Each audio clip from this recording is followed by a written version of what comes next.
In the late 70s, the parish priest of Knock, James Horn, hatched an ambitious plan to build an international airport on this boggy hillside in County Mayo.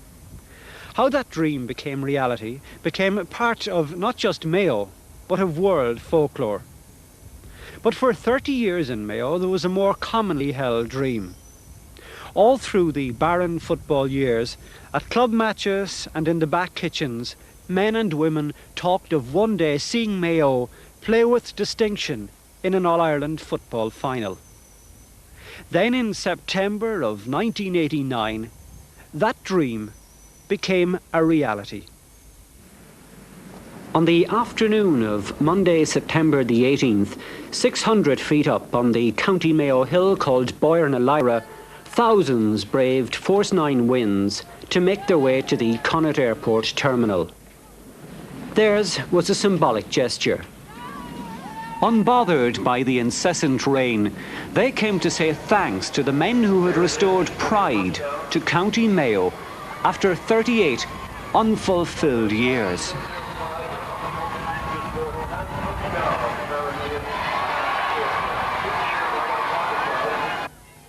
The day before, Mayo had been beaten in the All-Ireland final by Cork by a 3-point margin.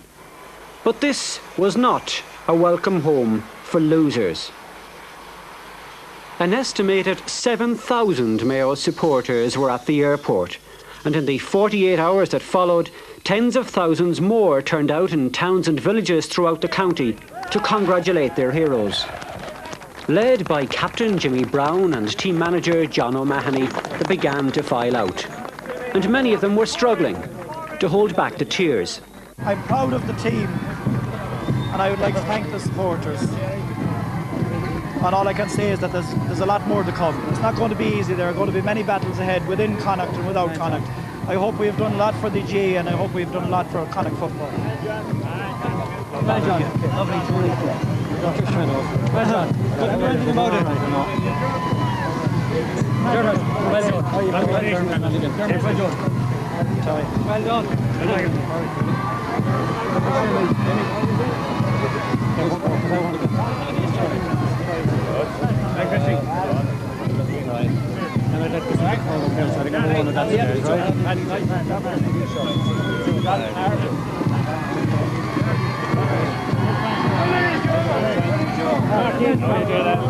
Hey, what did you?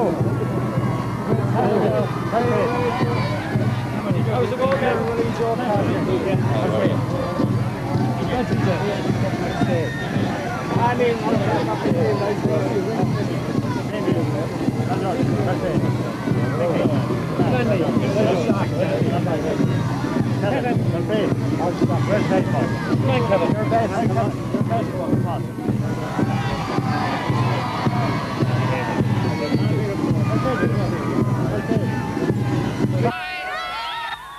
All the faces, a mixture of disappointment and pride. And as the cheering continued, the memory drifted back to 1950. In 1936, under Captain Seamus O'Malley, Mayo had won their first All-Ireland. Now in 1950, they were seeking a second title. Let's join Micheál O'Hare.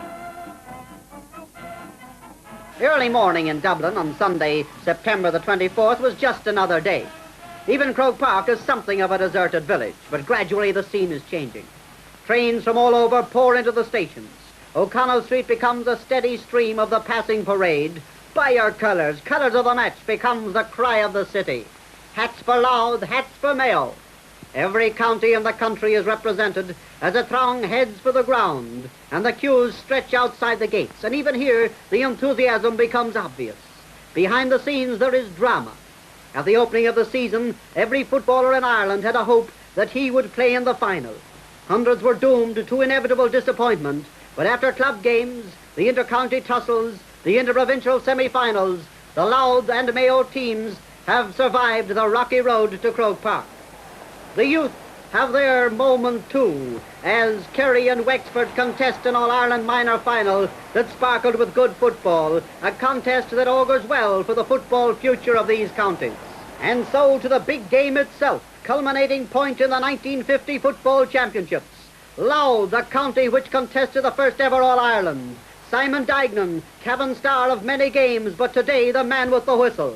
The photographers and Mayo, pride of the West, intent, like their opponents, on victory. The boys of the Artane band, that ever gay and colourful parade, Mayo with Sean Flanagan proudly leading his men of the West, and Louth led by their captain Tom Conlon, accompanied by a mascot, no doubt the envy of every lad of his age in Croke Park.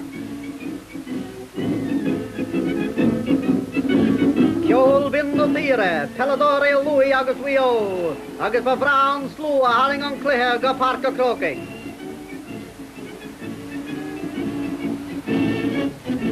Swinging into the center of the field, the scene is truly set. And as the teams face the tricolour, the crowd of over 76,000 stand to attention for the national anthem.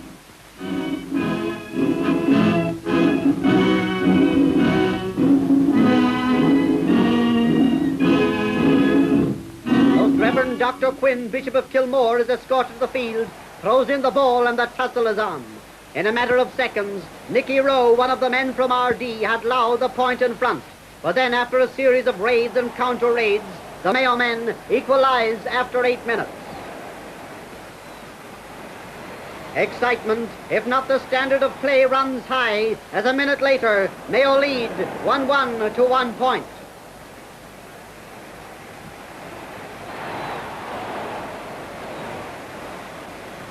The West had gone further ahead before Louth got going. And in a strong bout of pressure, Hubert Reynolds sends to Roger Lynch.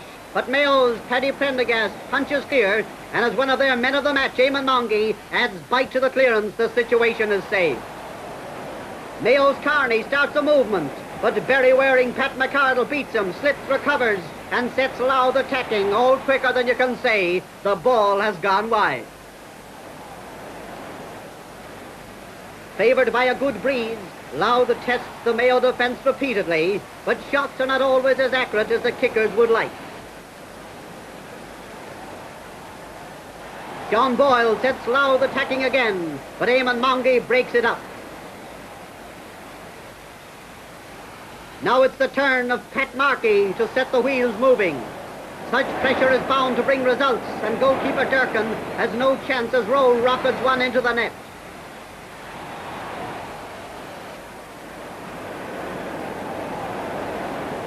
The midfield players and Mayo have their moments, but it's still Louth on top.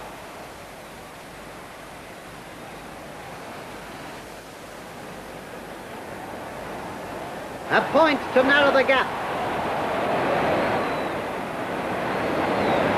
This was real excitement.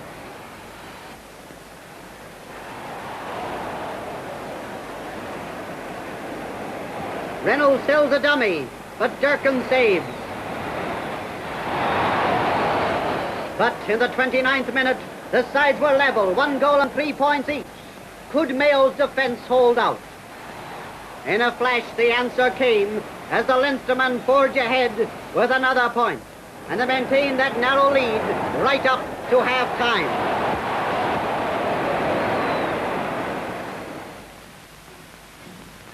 In the first half, the football has been scrappy. But with scores even all the way, this was forgotten by most in the tenseness of the situation. It is truly anybody's game as they start the second half. Despite playing against the breeze at this stage, Louth forge further ahead with a point to the delight of their huge following.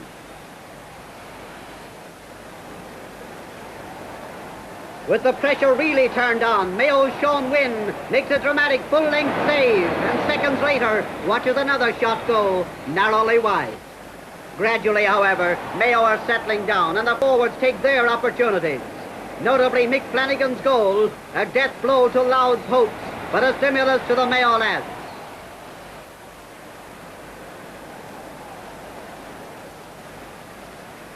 Dixon and White race for one near the line.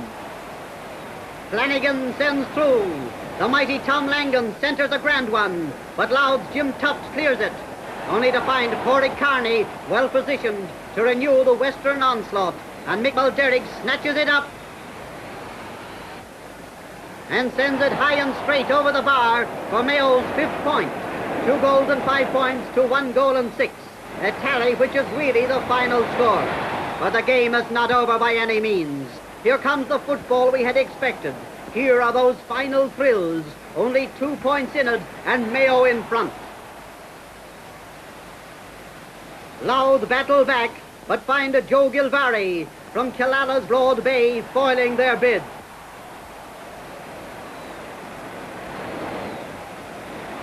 MacDonald clears for Louth. Regan speeds it up after a struggle and sends to Roger Lynch. His dramatic shot for a winning goal has wind beaten, but it is narrowly wide. Louth, with Hubert Reynolds trying hard, struggle on gamely against a team that has found its feet in grand manner.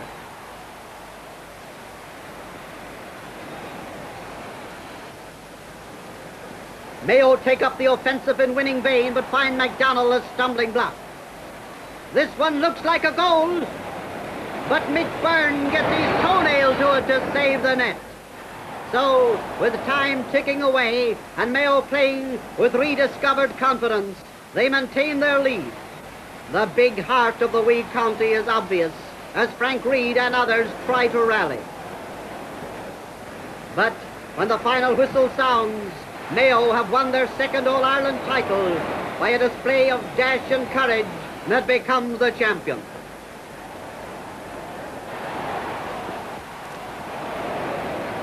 Yes, the West is certainly awake.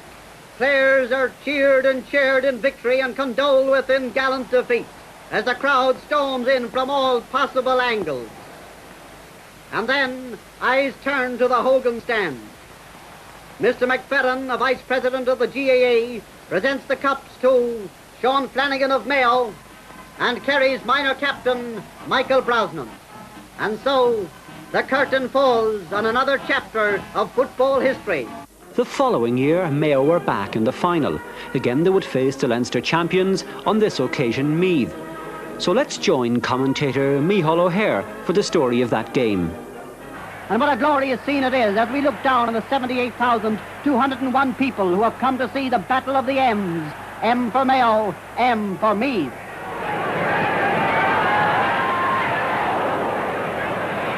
As usual, it is the honour of the youth of the country to provide the curtain raiser as the lads from Armagh and their rivals from Kerry enthrall the crowd with the All-Ireland minor football semi-final.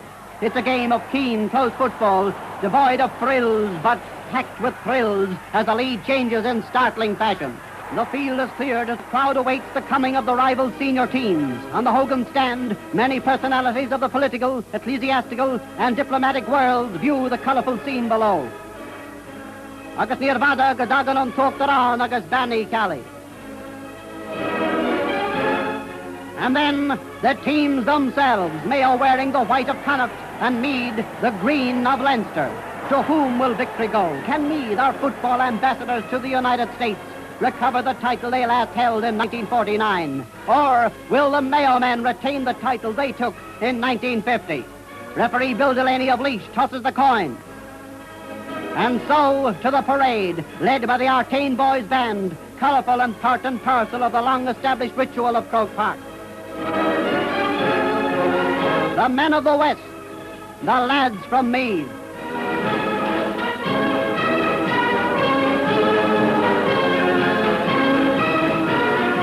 The Most Reverend Dr. Walsh, Archbishop of Tuam, is escorted onto the field by Mr. Seamus McFerrin, the Vice President of the GAA, and introduced to the respective captains.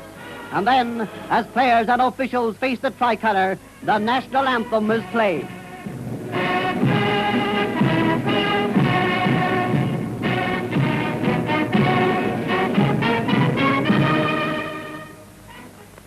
And so to the throw-in, and the battle for the 1951 title is on. Mayo break away from the start, but despite their efforts, Meath are the team in the early stages. Playing with great dash and aided by the breeze, they give their followers every hope of victory as Mayo's Joe Staunton and his associates are pressed into repeated action.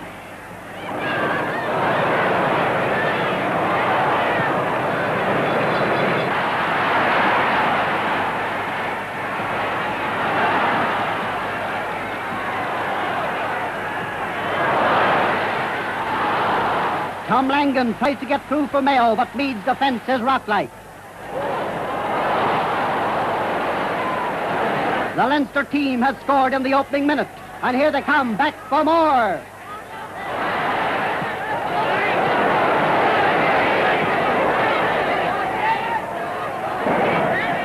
Once more, the Meade defence stands firm.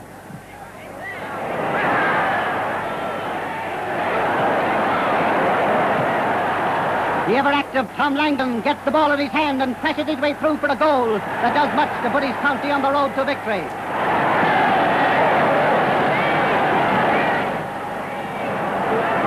The pace is really hot now, the football close and keen. Tegar a wee o gimmert ní spar am a dacasol, it's more than yart the big winter no me false.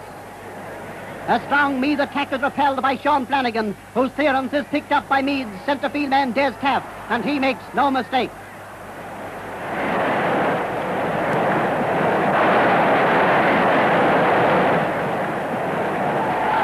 But Mayo returned to the attack, and despite the resistance of Kevin McConnell, Pádraig Kearney, the Mayo man of the match, scores from a free.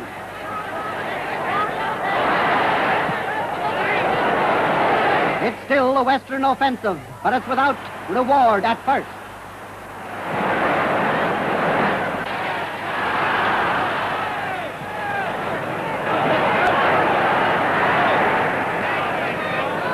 Dixon and Mick Flanagan paved the way for Eamon Mongie to score a point.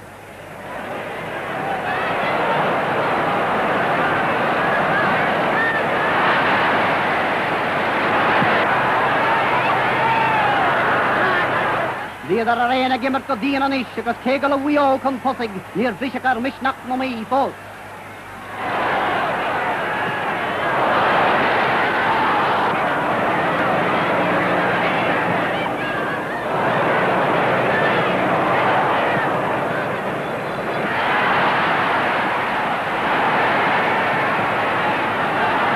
Reverses urged the Meade side to further attacks, with Matty MacDonald, Brian Smith, and the inevitable man in the cap, Peter McDermott, figuring in the chief actions. But Mayo's full back line, with Paddy Prendergast settling down to his brilliant game, foiled the challengers.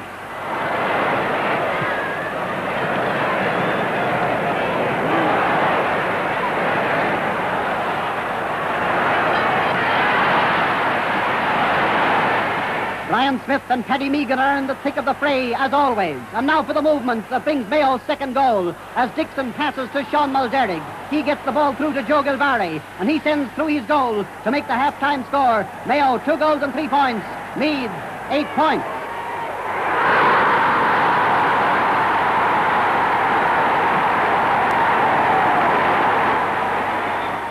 Oh, yes. There was speed and plenty in that first half, but did it rival the dash for freedom, which gave the crowd an interval laugh? But it wasn't long before the serious business was underway again. The second half is on, with the writing on the wall as far as Meath are concerned, but with that undying spirit they refuse to read it, and despite further arrears come battling back. Yes, it's Mayo's day of victory, for playing with greater speed and dash than in any earlier championship tie, they dominate the plucky and always battling Meath men. This looks like a Mick Flanagan goal, but no, it's just barely wide.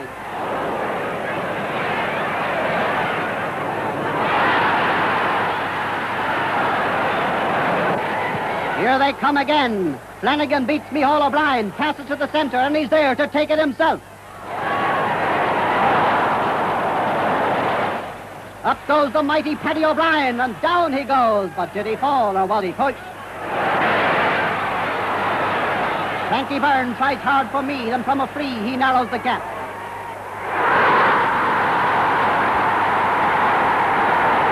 Paddy Meagan adds his well-placed kick.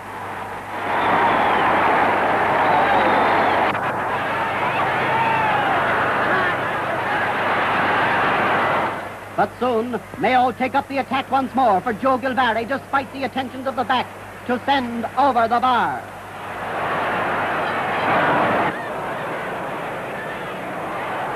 It's homeward bound for hundreds now, even before the final whistle.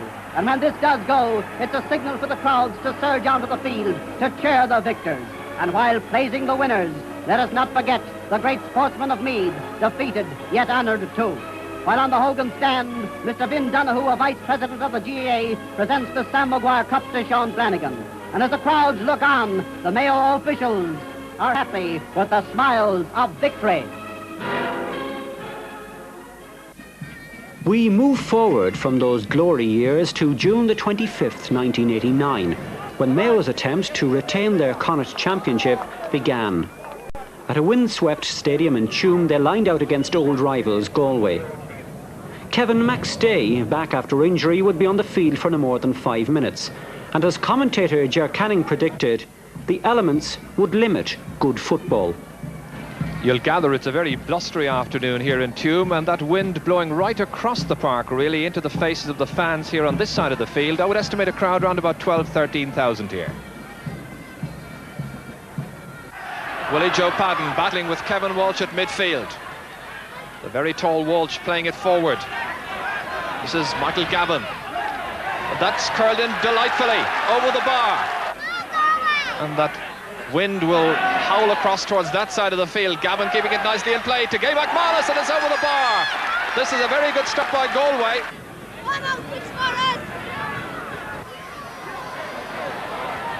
Liam McHale. Aidan O'Shea takes it down, receives a very stern challenge, then goes in and seems to retaliate against Noel Durkin, and the referee quickly in to defuse the situation, and a player down on the ground there. An incident that happened behind the referee's back. So a rather unsavoury start here. It was a very hefty knock on Kevin McStay, and he's been helped off over there. So Mayo went in at half-time trailing by 4 points, and Galway had scored a further 2 points when Mayo began to click, a full 11 minutes into the second half. Michael Fitzmaurice will be the taker, and Pádraig Brogan has been got ready to come into this match for Mayo. And that's curled over. Fitzmaurice has kicked his third free, Mayo's first point of the second half. Is this the start of the comeback? John Finn. And they've scored a point from it. Neatly into the path there of Anthony Finnerty. High and ambitiously so, and it's curled in and over the bar. 8 points to 5. It was 8 points to 7 2 years ago in the championship. Dermot Flanagan curling it in towards McHale. Touchdown, and it's a goal by Maher.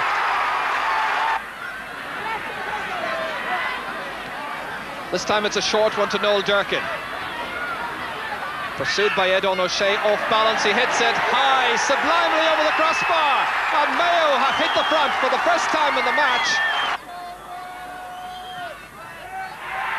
The confidence is high now, and Mayo lead by 2 points.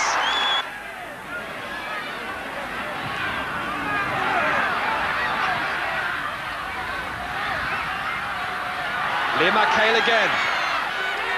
That's a nice point. Picking up the loose pass, and McHale has hit over his first point of the afternoon, and an invaluable one at that. Galway's hopes then hanging by a thread. John Joyce trying to wait for the block of the ball. Tomás Mannion. They need a goal here, Galway. Otherwise they're out of the Connacht Championship. Gay McManus in. Levin, it's a goal! Oh, I don't believe it! It's a goal which has come 2 minutes, or nearly 2 minutes, into injury time. They were absolutely out of it. But Gay McManus has given them a lifeline. We had a lot of wides in this match. We had a lot of passages of broken play. It wasn't a good match by any accounts, but it'll be remembered always for that late goal by Gay McManus. It ends Mayo 1-8, Galway 1-8. So back they came to Castlebar a fortnight later. After that unconvincing display in Tuam, many Mayo supporters were slow to believe in their team. For the replay, Mayo made 3 changes. John Finn came in for Pat Holmes, Jimmy Burke for the injured Noel Durkin, and Anthony Finnerty replaced Martin Carney. Galway took an early lead after 3 minutes, but inspired by the early form of Willie Joe Padden, Mayo got a fortunate break soon after, and it settled them. Let's join commentator Jim Carney. Padden and Walsh, the 2 big fielders. Padden wins it well. There's a new spring in Willie Joe Padden's step today. He looks a different man altogether.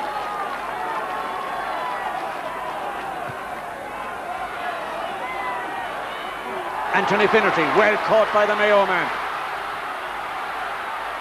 Has Jimmy Burke to his right, a drive by Anthony Finnerty to Jimmy Burke. What's on here? It's a penalty. Anthony Finnerty with the kick. He nets it. A good goal by Anthony Finnerty. Sean Maher with Dermot Flanagan in support. Dermot Flanagan will play with a lot of determination today. He got a lot of stick for his performance. That was a great crossfield ball to Willie Joe Padden, and he drives it over the bar. It might well have been a goal, but Padden, all the same, will be delighted with the point.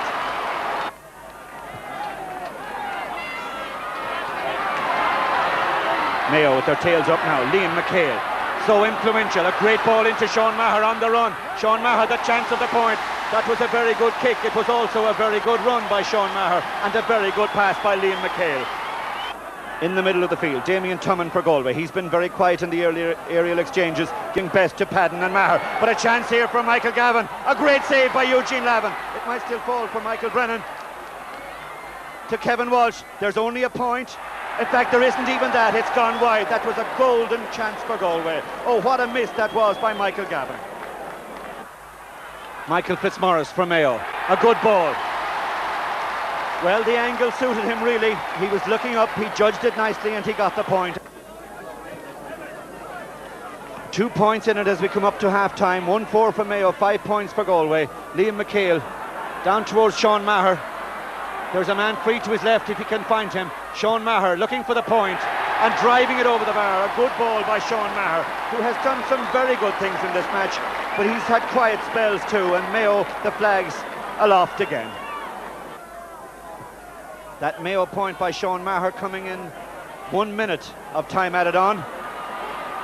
And because there were stoppages and substitutions on both sides, we may have at least 2, if not 3 minutes of extra time in this first half. And the Galway man now will be spoken to, Michael Brennan. I think John Finn is the man who's down. Well, he was down, he's up again. There's a nasty scene developing here in the middle of the field. There's Dermot Flanagan, the Mayo number 6, very upset. John Joyce, the Galway man, there too. And this is really ugly stuff now, and there's absolutely no need for it surely, because the ref was in charge there. We had a lot of controversy in the drawn game. I think Sean Maher may be off the field here, and I think Michael Brennan has been sent off too. And it's half-time in McHale Park, where Mayo lead by 1-5 to Galway's 5 points. Just a goal in it. A match that started. That 3-point advantage was whittled down by Galway to just 1 point early in the second half, but then they couldn't score for 16 minutes as Mayo took over. Frank Noon looking for the point. That looks a very good one by Frank Noon. Oh, that's glorious football by Frank Noon. Michael Fitzmaurice failed from freeze, but he didn't fail from play in the first half when he got one very vital point, and now he's got another one, and that too could be vital. Jimmy Brown, the Mayo captain, has had a much better game today. To Anthony Finnerty. You just feel now that Mayo are on fire at last, and that they're beginning to put a few moves together. Anthony Finnerty to Kevin McStay. He could crown this with a nice point. That's a great ball by Kevin McStay. And that's a score that raises the cheer of the day. TJ Kilgallen providing the leadership that Mayo so badly need, but they're all failing their inability to punch things home. Well, as I speak, Liam McHale drives it low into the net. Ray Dempsey.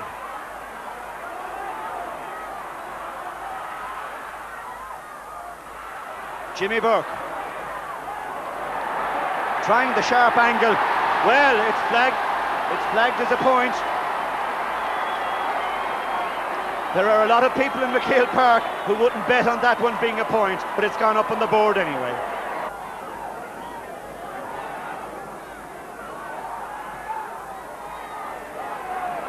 Mayo seem to have this one well covered. Liam McHale in there, but it breaks to Tomas Mannion, trying for the goal, but too many bodies clothed in green and red. Aidan O'Shea, however, to win it back for Galway. And well caught in there by Dermot Flanagan.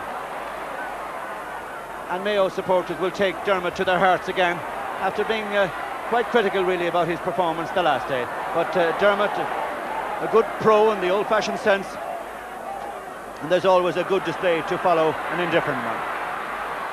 Jimmy Burke, another old pro for Mayo.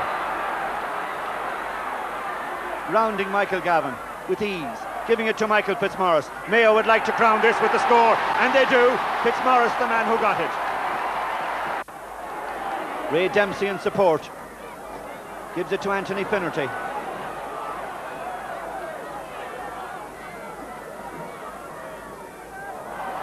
To Frank Noon. He'll try for the point, Frank Noon. That's a nice one. A great point by Frank Noon. Ignore that number 5. They'll know in Hollymount that he can play in the forwards and kick points like that.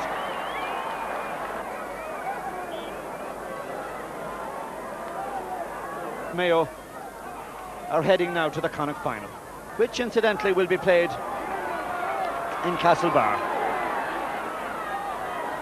And that's a prospect to look forward to, because it's all but over here.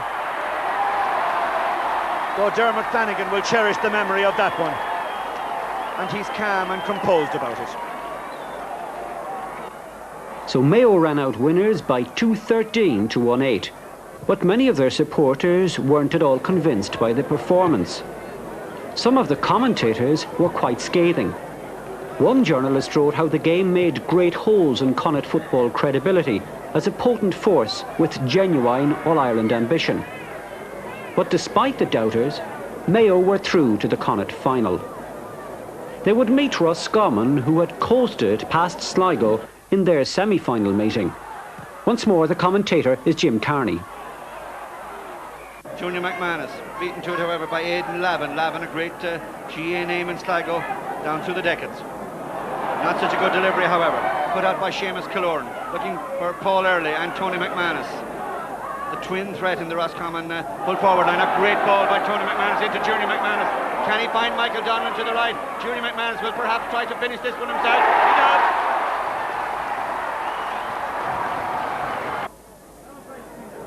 A good run by Tony McManus. To Paul Early. Drives it, Paul Early, to the top of the net.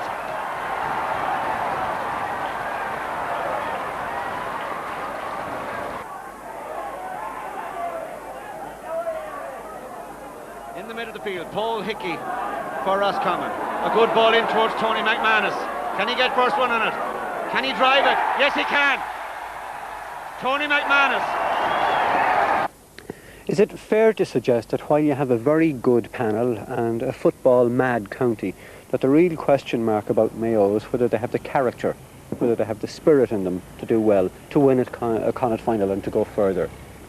Well, I think we have proved that we had the character last year by winning it. This year is a totally different ball game. I have every confidence and I passionately believe in this team. You know, what other people think or what outsiders or supporters think, I'm not really that interested in it, to be honest. I think they're an excellent team, very committed, and I think that we're going to be there or thereabouts on Sunday, and hopefully we'll be on the right side of the result. It's difficult, all right, Tommy, to sort of measure up to the successes, I suppose, of the 50-51 team. I suppose we're always being compared to them, and it puts an added pressure on us to perform and to win each time the championship comes around. And so on July the 23rd, Roscommon travelled to Castlebar for their 21st Connacht final meeting with Mayo. Although Mayo had home advantage in McHale Park, they had never beaten Roscommon in a Connacht decider at this venue. Mayo made a number of changes. They recalled Noel Durkin in place of Michael John Mullen. And in a late change, 24-year-old Gabriel Irwin replaced injured goalkeeper Eugene Lavin. On a perfect summer's day, two committed teams produced a match that would prove exciting to the final whistle. We join Marty Morrissey. Vincent Glennon, Lanesborough, County Roscommon, sending it in towards Paul Early, dropped down to Tony McManus, and there's the first score after just 52 seconds of play in the Connacht final.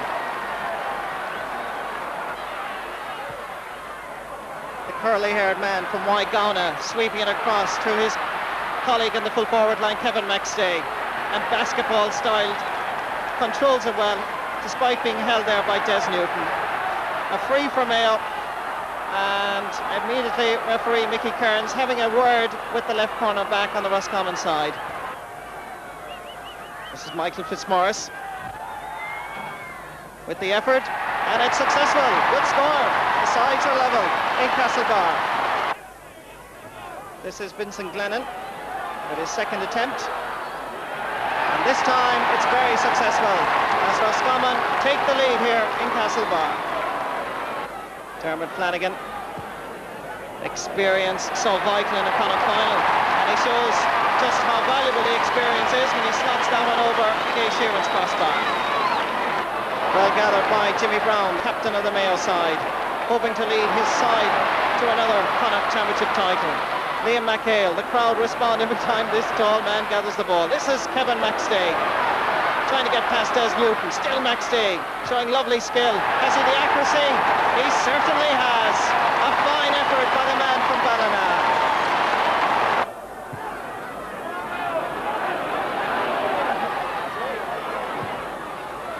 Joey Connaughton getting it up for his Paul Early, but a little bit of space. He's looking for support. It comes in the form of Vincent Glennon. He's straight through. Can he finish it off? Yes!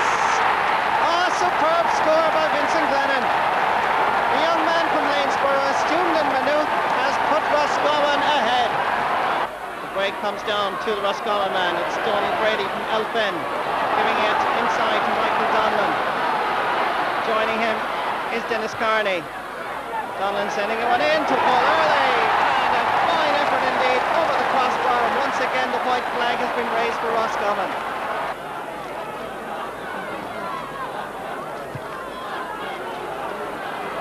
Fine kick out by Gabriel Irwin, knocked down to Michael Fitzmaurice.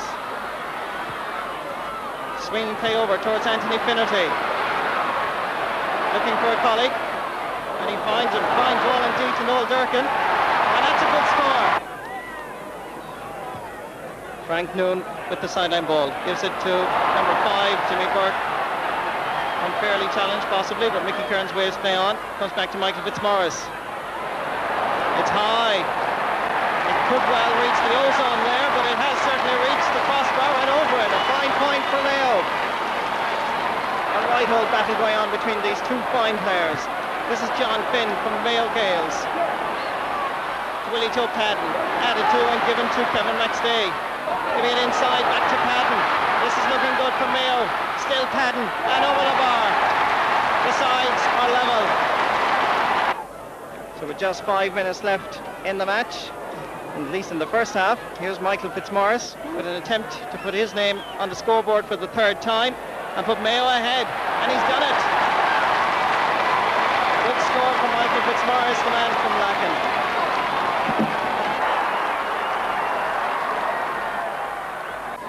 So the question is very simple. Can Mayo win their 33rd Connacht final and championship title here in McHale Park? Corrick McNeil, his side trailing by 1 point. Michael Donlan. Paul Early outside.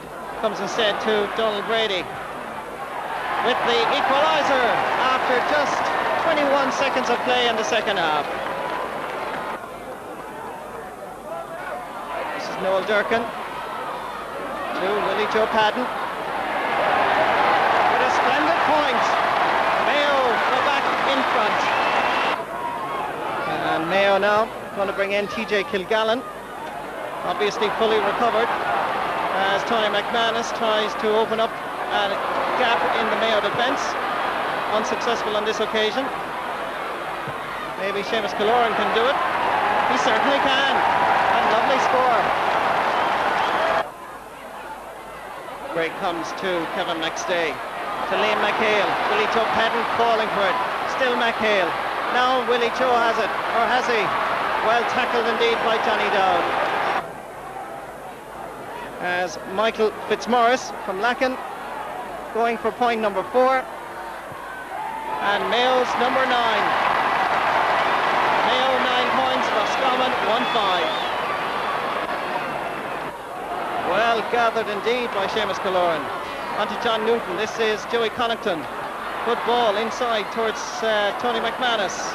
Still Tony McManus, the Clonagale man. Levels the match in McHale Park, Castlebar. Man from Elphin, Seamus Killoran, sending it in towards Paul Early. This is Tony McManus, trying to get room to swing a boot. Gabriel Irwin is there, gives it out to Micheál Collins. And Micheál will certainly finding touch here at this side, but great pressure on the Mayo goal ball. This is Tony McManus bursting his way through. Jimmy Brown right beside him. Gabriel Irwin bravely going down on it and eventually getting it out. And back in the action we have a point for Roscommon, which puts them a little bit in front.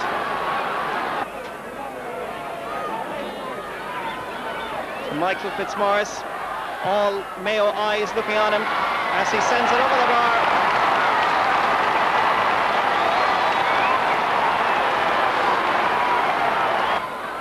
Paul Early getting there, looking for Eamon McManus Jr. Paul Hickey in support, so too is Seamus Killoran. And Killoran has swung it beautifully over the bar. That's a magnificent point. Vincent Glennon trying to make it 1-9. Hits off the post and superbly over the bar. Roscommon lead by 2 points. And there's the Mayo manager, John O'Mahony. He's just after introducing Martin Carney or Sean Maher. Sean Maher on the field team. Michael Fitzmaurice. Can he make it just 1 point between the sides? Yes, he can. So Kevin McStay with a point already to his credit. Will he be satisfied to put this one over the bar? And level matters in McHale Park. He drops one in, it curls out to this side. Underneath it is Jimmy Burke to TJ Kilgallen. He looks and he puts it beautifully over the bar. The sides are level and the green and red flags in McHale Park swiftly move in the warm winter wind, warm summer wind here at McHale Park. This is Michael Donlan. Back to Tony McManus. Referee allows advantage, gives it back to Donald Brady. Getting it in towards Paul Early. And he's got it. Can he get it out? He can. This is Vincent Glennon. Can he get room to swing that boot? Into Paul Early. Oh, a great save. A marvellous save by Gabriel Irwin. But they could be building you a monument in Castlebar yet tonight, Gabriel. A fine save that keeps Mayo in this Connacht Championship. The referee blows the final whistle and the sides are level after 70 minutes. Roscommon 1-9, Mayo 12 points, but may I say that it really is, it would have been a pity if either side had lost. A great Connacht final certainly will enhance the reputation of the Connacht Championship, but the sides are level. The scoreline again, the Connacht final of 1989, Roscommon 1-9, Mayo 12 points. As Marty suggested, that really was a great game. But now the pressure was back on John O'Mahony and his players, who would concede home advantage to Roscommon in the replay. The last time Mayo had managed to retain their Connacht title was back in 50-51, the years they won consecutive All-Irelands. And now the question, would history help or hinder them? Football is really like religion in this county here. There's a lot expected of Mayo teams. There's a very good tradition going back right through the 30s, the 40s and the 50s. And since then there hasn't been that much achieved. And it probably gets harder as the years go by. There's more and more expected. I think it's a case of the people getting more frustrated. And they put a certain amount of pressure on the teams. We don't seem to do well as we would like because of that, I think. I don't agree for a moment that we don't have spirit. I think we have a very committed group of lads who give it their best, and I don't agree for a minute with anybody who said that we lack battle. Certainly it wouldn't be my idea of Mayo football at all. But have you got the killer instinct? Well, I would like to think that we would. Perhaps I cannot give you a clear-cut example to show it as such. We've often maybe pulled 2 or 3 points ahead of a team, but not really put them away as such. We did do that with Galway in the replay, when we got 3 points up or 6 points up, we continued. So maybe on Sunday we can show that. A confident TJ Kilgallen and Ray Dempsey replaced Dennis Carney and Anthony Finnerty in Mayo's starting lineup. This game was going to be another cracker. Let's join commentator Ger Canning with the side scoreless early during the first half. Stay picked up a leg injury during the week when playing in the Army Football Championships. He's the free taker from the left-hand side to suit a right-footed kicker. And a flawless finish, the opening score. Mayo with their very first attack produce a score from Kevin McStay. Fisted down by Newton, of no great method or direction for Roscommon. Plenty of honest endeavour, but they need to string their passes a bit more carefully together. This looks promising. Paul Early, a quick look up at the target. To score they need badly, and they get one.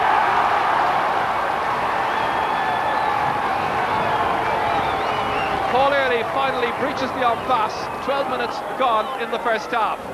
Gary Wynn.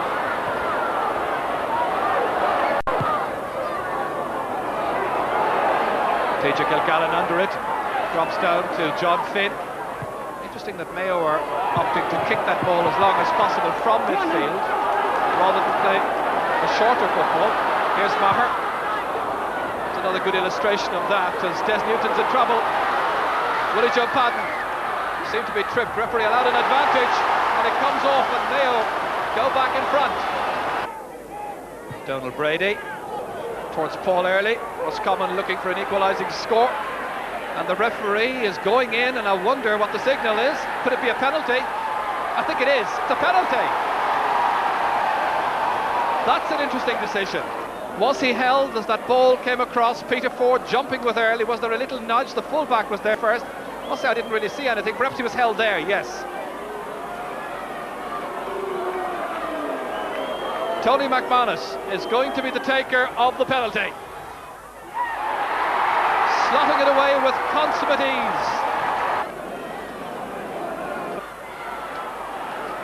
Taken by Liam McHale. Ball inside to Ray Dempsey with Matthew Riley. Still Dempsey, the 19-year-old. Frank Noonan in advanced spot right on the end line. Durkin, brilliant goal! Oh, a super goal by Noel Durkin.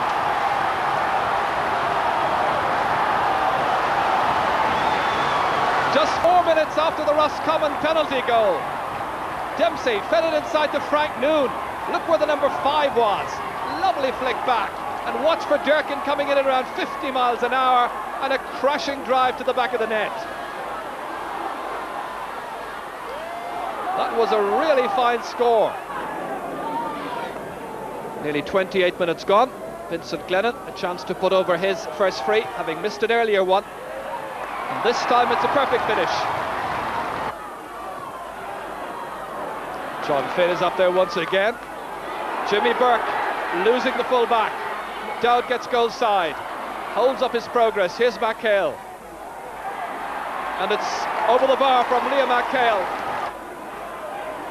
Donlan, who was wing back in last year's decider, to Tony McManus. On the left boot, that looks a nice one. It's well judged. A goal and a point now for Tony McManus. So a chance for Michael Fitzmaurice with 6 points last week, 5 of those from frees to get his first this afternoon. And that curls in brilliantly.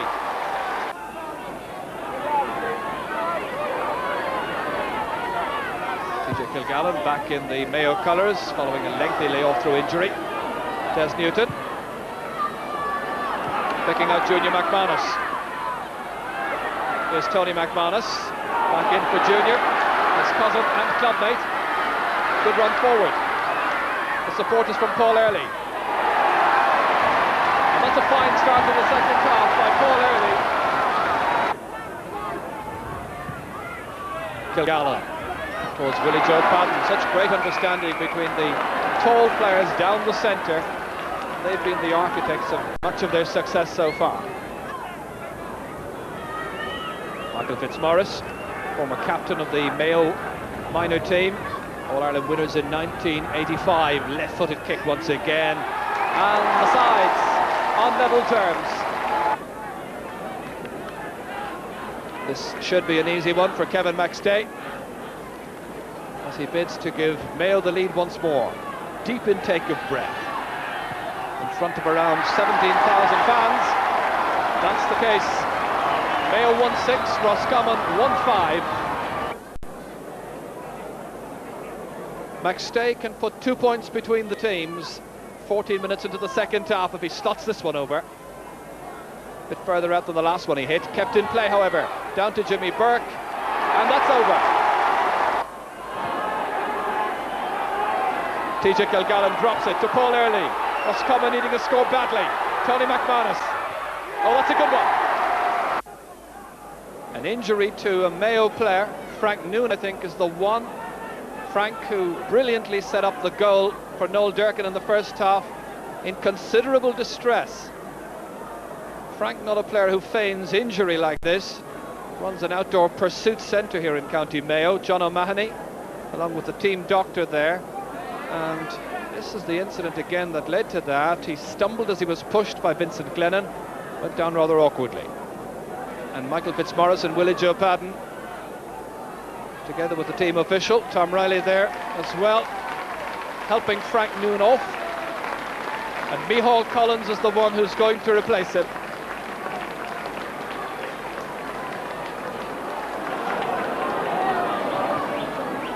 Brady's free. Kilgallen well in place.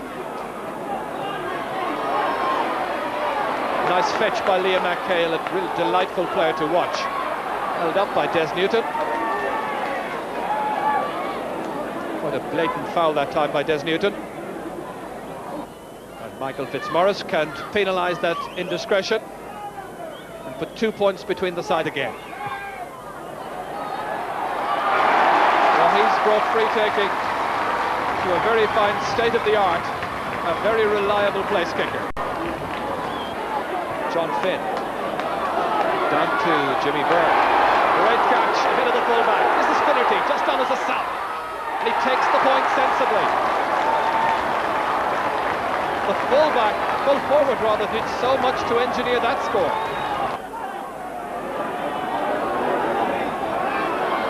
So Roscommon then, with 9 minutes remaining, and they have to peg back a 3-point difference. Level at half-time. Here's Dury, losing it rather easily, and a punch there straight into the arms that time of Micheál Collins. Dury, I seem to recall, was involved in an incident in last year's Connacht final against Jimmy Burke. They're ahead of Dermot Flanagan. Losing the ball then. And watch for the punch into the arm of Micheál Collins, quite uncompromising with that. Here's Willie Joe Padden, and it's over the bar at the other end. 1-10 for Mayo, 1-6 for Roscommon. Willie Joe Padden's second point of the afternoon. Mayo fans now enjoying the second half. Frank Noon is the one who's been stretchered off. I can recall in last year's final, a Roscommon forward was stretchered off, Tom Lennon. Let's hope it's not a serious injury.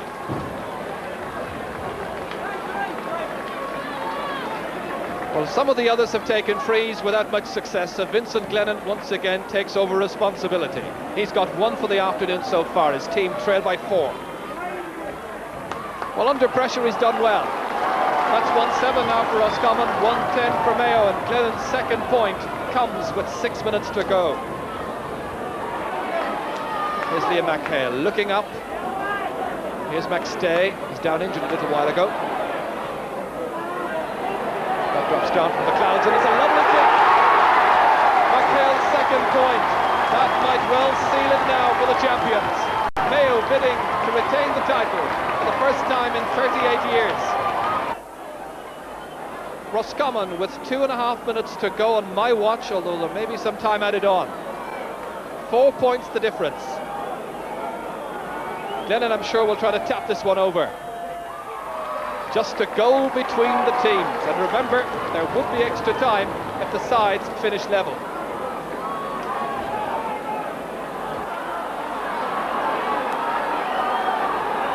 So it's 111 to 1-9, 2 points between the teams. Here's Riley. Roscommon know what they have to do. And whatever time the referee allows to continue, they've got to get a goal. Des Newton. John Newton, his brother. It's on perhaps for Martin and Early. Tony McManus pulled down, a penalty surely. The referee's gone in, but he hasn't blown the whistle. I thought that was a penalty, I must say. Junior McManus, it's a free. Well, the referee is really going to be in the centre of the action once again. I must say I thought that was a penalty. Just like last weekend, the referee gave a penalty earlier on. What's the outcome? It is a penalty! What a dramatic finale now we've got! This was the incident. A lovely build-up with Paul Early involved. Spotting, slack marking. And Tony McManus, I have no hesitation, that was a penalty.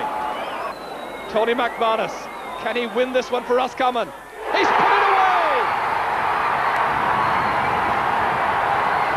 A second penalty goal by Tony McManus, 2 minutes into injury time, and the Roscommon fans can scarcely believe it. That was dispatched with ease beyond Gabriel Irwin. It's 2-9 to 111.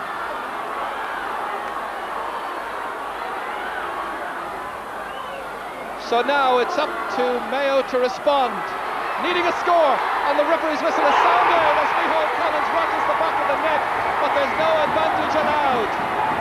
Mayo, who trail by a point, have themselves a free, and I think it would be no more than they deserve were they to at least get a draw from this and take the match into extra time. Fitzmaurice, and that's the equaliser, and the referee blows the whistle and the match goes to a half an hour of extra time.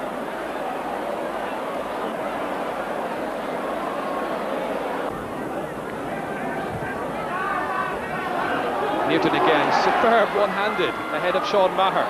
Maher did an awful lot of good work in the 70 minutes, looks to be tiring a little. Junior McManus, and that's well directed. This is John Newton. Now, can he finish a little better than the last couple of attacks? Yes is the answer. And Roscommon lead by 2 points. Plenty of movement ahead of Dermot Flanagan. Willie Joe Padden beaten by Porrick McNeil, who's done really well at centre half back. Newton almost invited into overholding. Liam McHale drifting away, head up, looking for support inside, going it on his own, off the post and over. Liam McHale.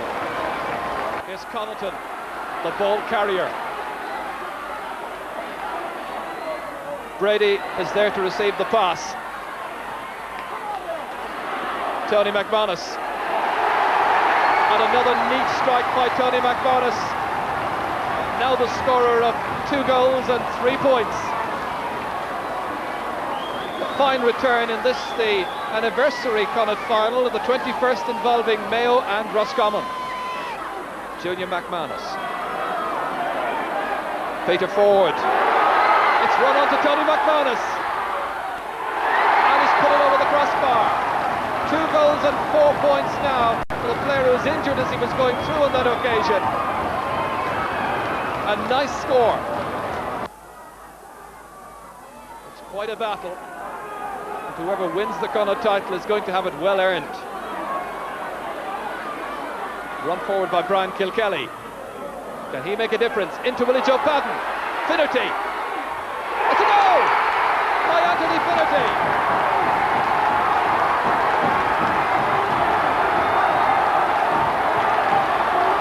Just what Mayo required. Kilkelly supplied the ammunition.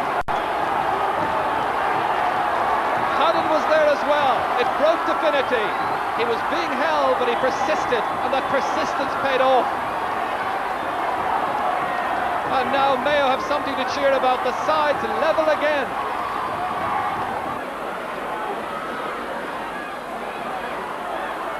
So both sides then looking for that invaluable last score.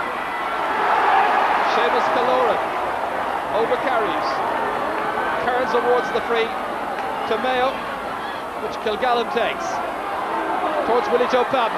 It breaks down to Michael Fitzmaurice. Can he get the winner here? It's high, comes down, it's over the bar! Michael Fitzmaurice with his first point from play, his fifth of the afternoon, may well have sealed Mayo's Connacht Championship victory. Roscommon then with their never say die approach, and John Newton launching what might well be a last attack. That's Killoran towards Tony McManus. Mayo, I'm sure, with still thoughts of that goal that McManus got from a penalty near the very end of normal time. Sealing the route to goal. Brian Kilkelly ambitiously down to Finnerty, who can finish it off now here.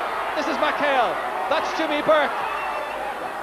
Oh, he's missed it. And it somehow goes over the goal. It's almost been a story of the afternoon. With Jimmy Burke's rugged persistence, Mayo get themselves a third goal for the afternoon. Fetched beautifully by Finnerty, added to McHale. Roscommon were weary and tired at the back. Burke was going in, advancing, and finally it somehow cracked over the line. And Mayo have retained the title. It may have taken a replay and extra time to do so, but it's the first time in 38 years that a Mayo side has retained the cup. Final score, Mayo 3-14, Roscommon 2-13. At home in Ballahadreen, the O'Mahony household was now taken up with thoughts of the All-Ireland semi-final against Tyrone. Mayo were going into the match as underdogs. I don't think we have peaked at all yet, because as I said to you earlier, we haven't played as well as we can play. What will stand to us is the fact that we have never really put the heads down even when things were going against us, and I think this will be a vital asset when we get into Croke Park as well, and that the extra games will stand to us.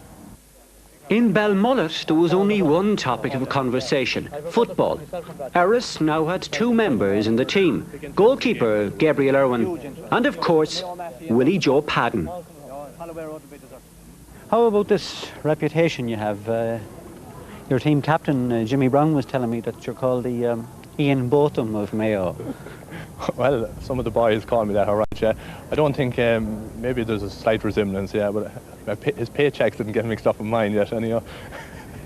Well, if you win in All-Ireland, will you be going into politics? Would that be the natural progression for you? I'll tell you, Tommy, when I win the All-Ireland, I'll sit back, I'll relax, I'll enjoy it, and then I'll decide after that what's the best thing to do. That sounds like a politician's answer there. You never know.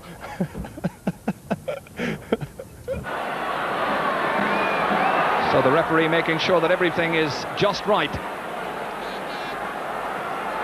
So many good players in action here this afternoon. Let's hope it'll be a splendid semi-final. Kieran Corr in action straight away there with Sean Maher. Liam McHale slipping on the slippery top surface. Gabriel Irwin. Corr comfortably under it. John Finn getting there as well. Getting it back from John McGoldrick. That's outside to Damien O'Hagan. Flighting this one in towards Stephen Conway. John Finn, and the referee saw a nudge that time by Jimmy Brown, the Mayo captain, on Stephen Conway, the man they called Scotchy, and this should be a shooting chance. This his opening opportunity today. 113 he's contributed so far in the campaign, and this is fifth match. Tyrone have taken the lead. A free by Stephen Conway.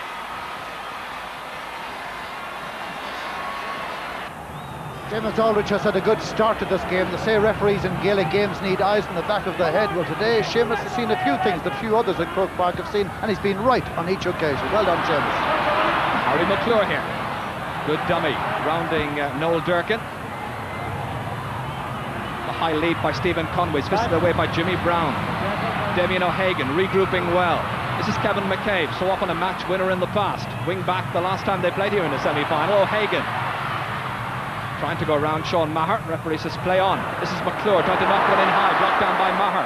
McHale here, turning, looking up, spotting Willie Joe Padden. Stealing away, getting an inch or two ahead of Enda Kilpatrick. That's Jimmy Burke, first touch.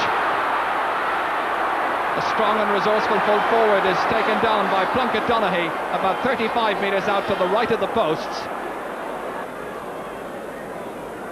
So Jimmy Burke then waiting inside, and it's going to be Michael Fitzmaurice from Lacken who will bid to tie up the scores here. 20 points he's contributed so far in the championship. All of that, of course, in the Connacht campaign. And in this All-Ireland semi-final, he's done the needful, a point apiece. Both of the points coming from the place kickers, Stephen Conway of Tyrone and Michael Fitzmaurice of Mayo.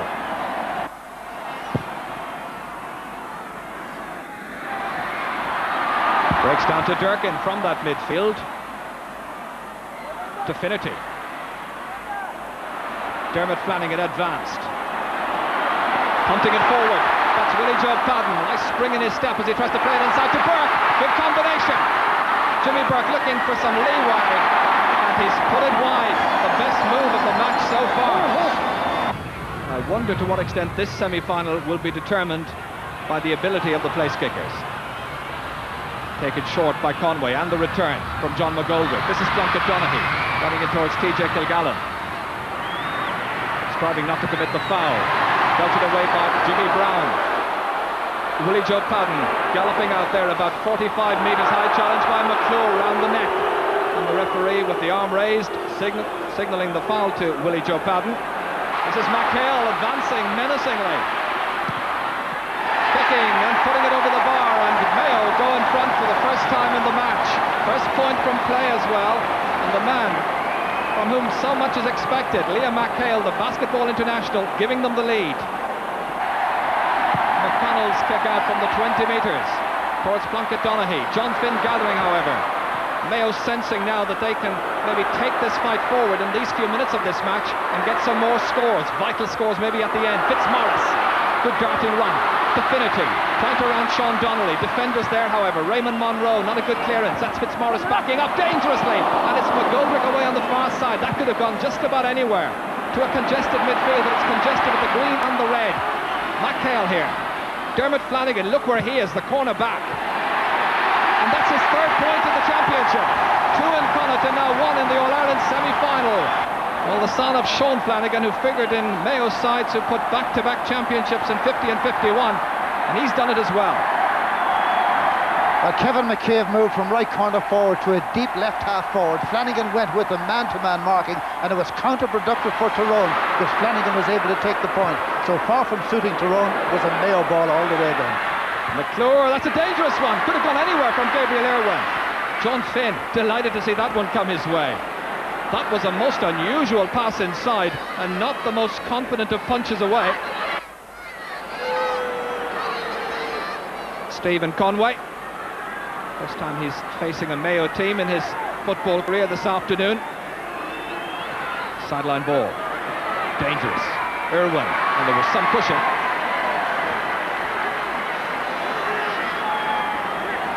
Irwin, who really hasn't put a foot wrong in the 2 championship matches he's played so far.